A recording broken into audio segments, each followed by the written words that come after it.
जय श्री राम। जय सीताराम। जय जगन्नाथ। आजिकाली वर्तमान समय प्रत्येक घरे प्रत्येक व्यक्ति प्रायतः हनुमान चालीसा को पाठ करती।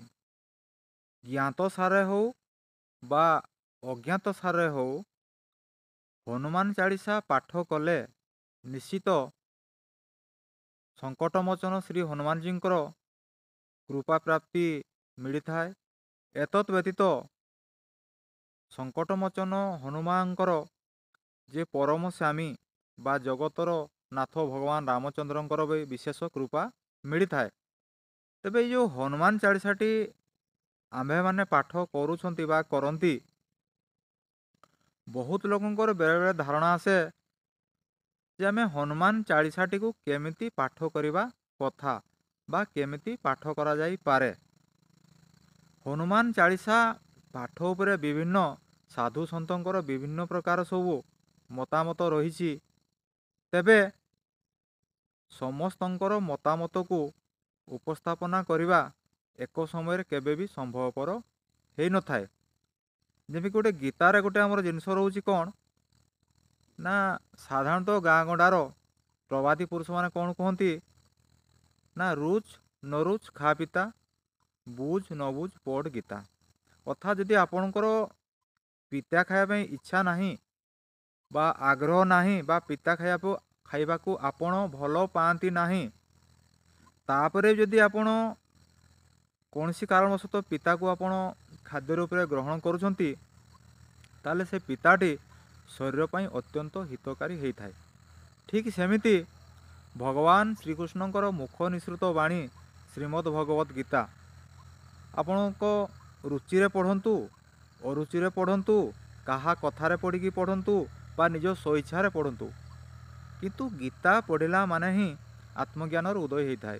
संसार सुख कौन दुख कौन, सकाम कौन निष्काम कौन, मु किए कहीं मत लोक को आसी, मो कर क्यों कर्म मत करने को हेबो बा क्यों काम मु करवा उचित, क्यों काम मु करवा अनुचित, जो मैंने गीता पारायण करती से माने अचिरे ताहा बुझी जाती एवं ताहा आम पाई अत्यंत सुखकर तथा आनंदमय होता है। ठीक सेमिति हनुमान जी तो बहुत प्रकार सब मंत्र रही, बहुत प्रकार सब साधना रही।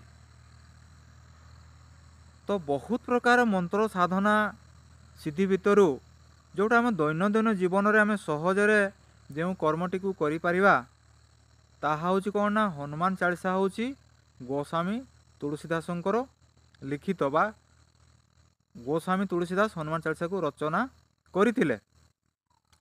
एवं त्रेतया जुगरु द्वापर पर आज कड़ी भितर भी देखा जाए ना, हनुमान चालीसार प्रभाव बहुत अधिक रही बा बहुत आवश्यक रही आम मानक पई। ना हनुमान चालीसा पाठ कले गोटे हनुमान चालीसा गोटे दोहा अच्छी ना, कौन ओर देवता चित्त न धरई, हनुमत से ही सर्व सुख करई।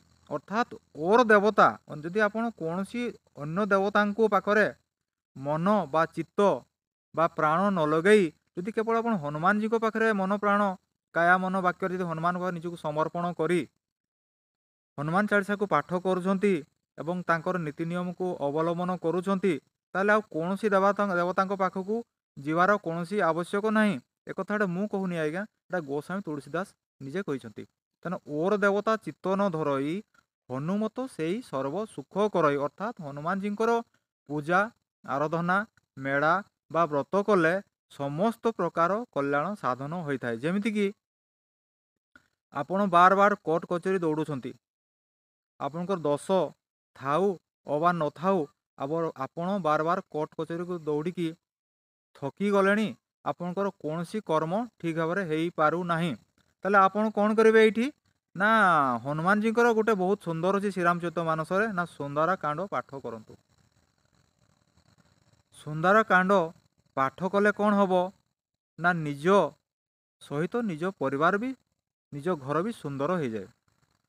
सात कांड भितर सबुठु श्रेष्ठ कांड सुंदर कांड कहले भी कौन सी अत्युक्ति हम ना।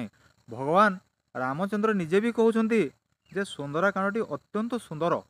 ତେଣୁ ଯେଉଁ ଜାଗାରେ ସୁନ୍ଦରାକାଣ୍ଡ ପାଠ କରାଯାଏ ବା ଯେଉଁଠି ସୁନ୍ଦରାକାଣ୍ଡ ବ୍ରତପୂର୍ବକ ପଠନ କରାଯାଏ, ଆଚରଣ କରାଯାଏ, ସେ ଜାଗାରେ ସ୍ୱୟଂ ହନୁମାନ ବିରାଜମାନ କରନ୍ତି ଏବଂ ଭକ୍ତର ସମସ୍ତ କଷ୍ଟକୁ ନିବାରଣ କରନ୍ତି। ଭକ୍ତଙ୍କର ସମସ୍ତ ଦୁଃଖ ହରଣ ହୋଇଥାଏ ଆଉ ଭକ୍ତ ଅଚିରେ ସୁଖ ଶାନ୍ତିରେ ଜୀବନଯାପନ କରନ୍ତି। ତେଣୁ କ'ଣ ହେଉଛି ନା ହନୁମାନ ଚାଳିଶା ପାଠ କଲେ କ'ଣ ହୁଏ ନା ଦୁନିଆରେ ଯେତେ ବି ସଙ୍କଟ ଦୁର୍ଗମ କାଜ ଜଗତକେ ଯେତେ ସୁଗମ ଅନୁଗ୍ରହ ତୁମାର ତେତେ, ଅର୍ଥାତ୍ ଦୁନିଆରେ ଯେତେ କଷ୍ଟସାଧ୍ୟ କାମ ରହିଛି ହନୁମାନଙ୍କ କୃପାରୁ ବା ହନୁମାନଙ୍କ ଦୟାରୁ ତାହା ଅତ୍ୟନ୍ତ ସହଜ ହୋଇଯାଏ। ତେଣୁ ସେଥିପାଇଁ ତ ଗୋସ୍ୱାମୀ ତୁଳସୀଦାସ କହୁଛନ୍ତି ଦୁର୍ଗମ କାଜ ଜଗତ କେ ଯେତେ ସୁଗମ ଅନୁଗ୍ରହ ତୁମ୍ହାର ତେତେ। ତେଣୁ ଯାହା ଆପଣଙ୍କୁ କଷ୍ଟକର ଲାଗୁଛି, ଯାହା ଜୀବନରେ ଦୁଃଖ ଆପଣଙ୍କୁ ପ୍ରଦାନ କରୁଛି, ତାହେଲେ ଆପଣ ହନୁମାନ ଚାଳିଶା ପାଠ କରନ୍ତୁ। ଯଦି ଆପଣଙ୍କ ଘରେ ଭୂତ ପ୍ରେତତ୍ୱ ଦରାତ୍ମା ରହିଛି, ଆପଣ ଅଶୁଭ ଶକ୍ତି ବା ଖରାପ ଶକ୍ତି ପ୍ରଭାବରେ ଆପଣ ଘରେ ବାସ କରିପାରୁନାହାନ୍ତି, ଆପଣଙ୍କୁ ବହୁତ କଷ୍ଟ ହେଉଛି, ତାହେଲେ କ'ଣ ନା ହନୁମାନ ଚାଳିଶା ପାଠ କରନ୍ତୁ। ନା କାହିଁକି ପାଠ କରିବେ ନା ଭୂତ ପିଶାଚ ନିକଟ ନେହିଁ ଆବେ ମହାବୀର ଜବୁ ନାମ ଶୁଣାବେ। ଯେଉଁଠି ହନୁମାନଜୀଙ୍କର ମହାବୀର ନାମକୁ ଶ୍ରବଣ କରାଯାଏ, କୀର୍ତ୍ତନ କରାଯାଏ, ସେଠି କେବେ ବି କୌଣସି ଦୁଷ୍ଟ ଶକ୍ତି ସେ ସ୍ଥାନରେ ରହିପାରେ ନାହିଁ। ଧରନ୍ତୁ ଆପଣଙ୍କ ଦେହରେ ଗୋଟେ ଦୁଃସାଧ୍ୟ ରୋଗ ହୋଇଛି, ଆପଣ ମେଡ଼ିକାଲକୁ ଦୌଡ଼ି ଦୌଡ଼ି ଥକି ଗଲେଣି, ଅର୍ଥହୀନ ହୋଇଗଲେଣି, ଆପଣଙ୍କ ରୋଗ ବ୍ୟାଧି ଆଉ ଭଲ ହେଉନାହିଁ। ନା ସେଇଠି କ'ଣ କରିବେ ନା ସେ ହନୁମାନଜୀଙ୍କର ଗୋଟେ ଦୋହା ରହିଛି କ'ଣ ନା ସେ ରୋଗ ହରେ ସବୁ ପୀରା ଜପତ ନିରନ୍ତର ହନୁମତ ବୀରା। ଅର୍ଥାତ୍ ରୋଗରୁ ମୁକ୍ତି ପାଇବା ପାଇଁ, ଜୀବନରେ ଅସଫଳତାରୁ ମୁକ୍ତି ପାଇବା ପାଇଁ, ବିପଦରୁ ମୁକ୍ତି ପାଇବା ପାଇଁ, ପୀଡ଼ାରୁ ମୁକ୍ତି ପାଇବା ପାଇଁ ଆପଣ ହନୁମାନ ଚାଳିଶାକୁ ପାଠ କରନ୍ତୁ। ନା ଆଉ କ'ଣ ରହିଛି ନା ହନୁମାନଜୀଙ୍କୁ ପାଠ ମାନେ ହନୁମାନଙ୍କ ଚାଳିଶାକୁ ପାଠ କଲେ କ'ଣ ହୁଏ ନା ବର୍ତ୍ତମାନ ଦେଖିବେ କଳି ଯୁଗରେ ଘୋର ପାପ, ଆପଣ ଯୁଆଡ଼େ ଦେଖିବେ ଘୋର ପାପ, ଘୋର ମାୟା, ଘୋର ମିଛ ମାୟାର ସଂସାର। ଏଠି ବାପା ପୁଅ ସହିତ ଭଲ ସମ୍ପର୍କ ନାହିଁ, ସ୍ୱାମୀ ସ୍ତ୍ରୀ ଭିତରେ ଭଲ ସମ୍ପର୍କ ନାହିଁ, ମା ଝିଅ ସହିତ ଭଲ ସମ୍ପର୍କ ନାହିଁ, ଭାଇ ଭାଇ ଭିତରେ ଭଲ ସମ୍ପର୍କ ନାହିଁ, ଏଠି କାହାରି ସହିତ କାହାରି ସମ୍ପର୍କ ନାହିଁ। ଏଠିକାର ସମ୍ପର୍କ ହେଉଛି କେବଳ ସ୍ୱାର୍ଥ। ଯାହା ପାଖରେ ଆମର ସ୍ୱାର୍ଥ ରହିଛି ଆମେ ସେ ଜାଗାରେ ହିଁ ତାକୁ ଆମେ କାମଟି କରୁଛେ। ଯେଉଁଠି ଆମର ସ୍ୱାର୍ଥ ନାହିଁ ସେଠି ଆମେ କୌଣସି କାମ କରୁନାହାନ୍ତି। ତେଣୁ ଏ ମିଛମାୟା ସଂସାରରେ ଯଦି ଆପଣ ଉଦ୍ଧାର ପାଇବାକୁ ଚାହୁଁଛନ୍ତି ବା ମିଛମାୟା ସଂସାର ଯଦି ମୁକ୍ତି ପାଇବାକୁ ଚାହୁଁଛନ୍ତି, ଯଦି ଏ ଭବବନ୍ଧନରୁ ଆପଣ ମୁକ୍ତି ପାଇବା ପାଇଁ ଚାହୁଁଛନ୍ତି, ତାହେଲେ ଦୈନିକ ହନୁମାନ ଚାଳିଶା ପାଠ କରନ୍ତୁ। ହନୁମାନ ଚାଳିଶା ପାଠ କଲେ ସଂସାର ସମସ୍ତ ପାପ, ମୋହ, ମାୟା, ବାଧାବିଘ୍ନ, ଆସୁରିକ ଶକ୍ତି, ସଙ୍କଟ ତଥା ବିପଦରୁ ରକ୍ଷା ମିଳିଥାଏ। ହନୁମାନଜୀଙ୍କର ବିଶେଷ କୃପା ମିଳିଥାଏ। ଅନ୍ତିମରେ ତ୍ରିଲୋକପତି ଭଗବାନ ରାମଚନ୍ଦ୍ରଙ୍କର ବିଶେଷ କୃପା ମିଳିଥାଏ। ଅନ୍ତିମରେ ଜୀବ ବୈକୁଣ୍ଠ ଧାମରେ ସ୍ଥାନ ପାଆନ୍ତି। ଜୟ ସୀତାରାମ, ଜୟ ଶ୍ରୀରାମ।